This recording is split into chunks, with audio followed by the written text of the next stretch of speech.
Today is the first day where things seem a little bit normal when it comes to Irish sport, especially it's our first Irish sporting event since lockdown began. We've got a race card at Naas today. But if you wanted sense of real normality returning to the world, then you will have known over the weekend that Chelsea have splashed 50 million quid on Timo Werner, or they have agreed a deal in principle at least, to sign the RB Leipzig striker, bring him to the club. And all of a sudden, Nathan Murphy, it feels like Premier League clubs are behaving like Premier League clubs once again. But interestingly, this morning, Jurgen Klopp is quoted as saying, how can you justify this when you've got salary deferrals, when you've got players at your clubs taking pay cuts, and you look across to a club in London and see them splashing out 50 million quid. Something's not quite right.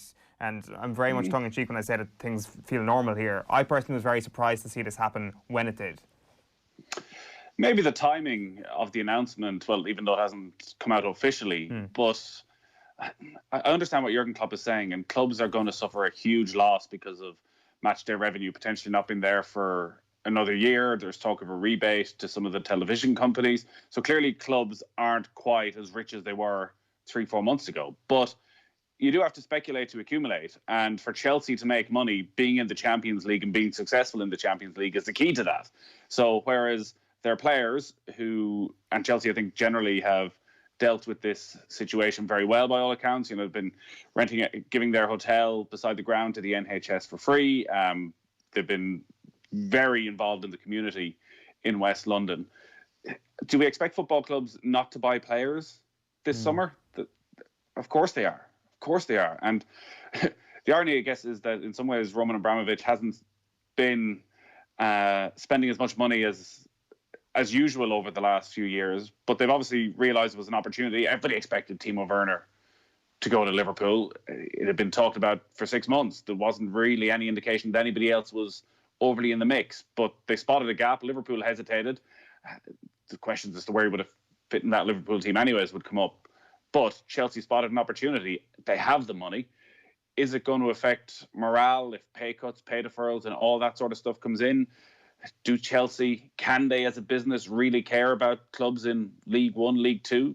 You'd have to say no. They can help out in other ways there if needs be. I don't know if they will or they won't. But I think it's pretty naive to think that Premier League clubs are just going to stop spending. Like Arsenal would be the interesting one. I know we're going to touch on them later, considering their players were in quite quickly with pay cuts / deferrals. And you'd have to say, considering the terms and conditions applied to a lot of it, you would say pay cuts. Do Arsenal not sign anybody now this summer because of this? Well, that's the thing. It looks like Arsenal and Tottenham are both going to look for loan deals and free transfers this summer, which, if you look across at what Chelsea are doing, will spell a bit of trouble for them, to be quite honest. Like, just to go through some more of what Klopp has been saying, he says it's rather quiet here at Liverpool at the moment. I think it's safe to say, if you want to take it seriously and run a normal business and depend on income and have no idea how much you will earn, especially because we don't know when we can start playing with spectators again. At the moment, all clubs are losing money. Without spectators, we have to pay back the season tickets and probably sell none next year. Do you get a sense here that Klopp is frustrated about the whole Werner deal? Like, there was word that Werner would have loved to have worked with Klopp. Did Klopp share that same idea of getting Werner in and kind of moulding him into a great attacking player for this club? Well, if they were having chats on Zoom over the last couple of months, you'd have to imagine there was some inclination there from Jurgen Klopp that he was interested. Jurgen Klopp can't really make that public right now. He can't make public, considering what's gone on in the northwest of England, that he's disappointed that his team won't spend 50 million on an extra player. And remember, that's what right now Timo Werner will be. All right, there's definite long-term planning which you want to do. Chelsea's need is probably greater. Christian Pulisic has come in. He's done well when he has played, but has been quite injury prone so far, and they're trying to build and rebuild pretty much an entire side after Eden Hazard's departure. They definitely need strengthening in those attacking areas, and they have their own transfer ban, so they're clearly realising now is the time to go and spend. So he touched on Kai Havertz as well. These are players that you would imagine Liverpool are most definitely going to be interested in, but as he said, from a purely business point of view, and if you are looking at this with Liverpool not having owners who are going to put their hands in their pockets whenever and wherever possible, how can you? Like, we have no idea when supporters are going to be back at Anfield again. We've no idea what their matchday revenue is going to be next year, the amount of jerseys they're going to sell, what sort of a dip is that going to take over the next little while. So they may just have to suck it up. They're in a strong position because of the quality of players they already have. They're not desperate to get them in the way that some clubs I think are for reinforcement. What will Manchester United do this summer, who are desperately in need of reinforcements? And again, like, their entire plans may well have been around Paul Pogba leaving for 100 million and where they spend that. Is anybody going to buy Paul Pogba now for that sort of price? Possibly not. So it's very much in a state of flux, I feel, the transfer market. There will be a lot of loan deals. There will be probably a lot of loan deals with a view to purchasing a year later, when hopefully everything is back to some sense of normality. But there will be the odd club you would expect who can go and complete this big money deal. And maybe if they get him for 50, 55 million, you look at his record in the Bundesliga this season, 25 goals in 30 matches, contributing again at the weekend with an assist.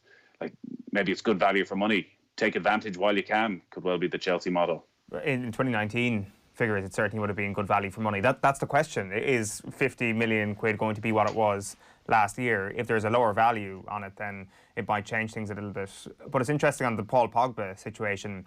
Like, I wonder if an agent like Mino Raiola now looks around at someone like Werner earning 200k a week, which is the reported wage he's going to earn at Chelsea, and say, well, Jesus, this money is still sloshing around quite healthily at the moment, so I'm going to get as good a deal as possible for my client. I do realise that the news over the weekend has been that Pogba will likely stay put at Old Trafford because of COVID-19 and that the football economy will slow down. But I just wonder that, like, once you have one moving part, then who is going to replace Werner? Where is the Red Bull money going to go? And who will replace that person that they sign? And what will be the knock-on impact here? We suddenly have the wheels in motion of the mega moves that we've got to know so well over the last 20 years of football.